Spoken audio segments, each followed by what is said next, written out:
Flax seeds powder చేస్తున్నాను. ఇవి 100 grams తీసుకున్నాము. 100 లో సిమ్ లో పెట్టి దోరగా వేయించుకోవాలి. త్వరగా వేగిపోతాయి. ఇలా చూసుకుంటూ వేయించుకోవాలి. ఇవి మాడిపోకూడదు. ఒమేగా 3 ఎక్కువ ఉంటుంది వీటిల్లో. ఇప్పుడు నల్ల నువ్వులు ఒక 50 గ్రామ్స్, ఇవి కూడా సిమ్ లో పెట్టి వేయించుకోవాలి. ఇప్పుడు నువ్వులు కూడా వేగిపోయినాయి. ఒక 2 టీ స్పూన్లు ఆయిల్ వేసుకుందాం. 13 ఎండుమిర్చి వేసుకుంటున్నాము. ఇవి కొంచెం కలర్ వచ్చే వరకు వేయించుకోవాలి. ఇవి వేగాయి ఇలా. ఇప్పుడు 2 టీ స్పూన్లు మినపప్పు వేసుకుంటున్నాం. ఇందులోకి మిరియాలు ఒక 15 వేస్తున్నాను. అరుగుదలకు మంచిది, టేస్ట్ బాగుంటుంది. ఇది కొంచెం వేగిన తర్వాత 2 టీ స్పూన్లు ధనియాలు సిమ్ లో పెట్టి కొంచెం నెమ్మదిగా వేయించుకోవాలి, బ్రౌన్ కలర్ వచ్చే వరకు. ఇప్పుడు కొంచెం కలర్ వచ్చాయి. ఇప్పుడు నేను ఒక పిడికెడు కరివేపాకు తీసుకుంటున్నాను టేస్ట్ కోసం.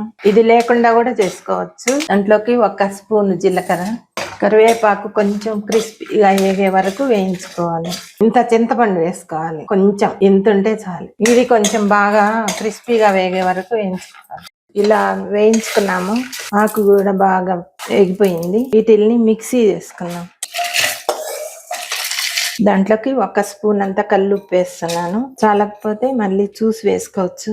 ఇలా ఒకసారి మిక్సీ చేసుకున్నాం. మిరపకాయలు, మినపప్పు, కరివేపాకు అన్ని వేసిన ధనియాలు వేసింది. వేయించాం బాగా బ్రౌన్ కలర్ వచ్చి క్రిస్పీగా వచ్చేటట్టు.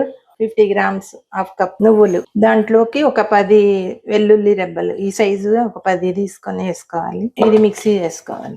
ఇలా మిక్సీ పట్టుకోవాలి. మెత్తగా ఇలా వస్తుంది. కొంచెం చల్లారనిచ్చి ఇలా అంతా మనం ఒక డబ్బాలో పోసుకొని పెట్టుకున్నామంటే ఎన్ని రోజులైనా ఉంటుంది. మంచి స్మెల్, టేస్ట్. నేను వేసిన మిరపకాయలు, సాల్ట్ అన్ని సరిపోయాయి. వేడివేడి అన్నంలో కొంచెం నెయ్యి వేసుకొని 2 స్పూన్లు రోజు తిన్నామంటే ఒమేగా 3 కూడా వస్తుంది మనకి. ట్రై చేసి చూడండి, ఎలా ఉందో చెప్పండి.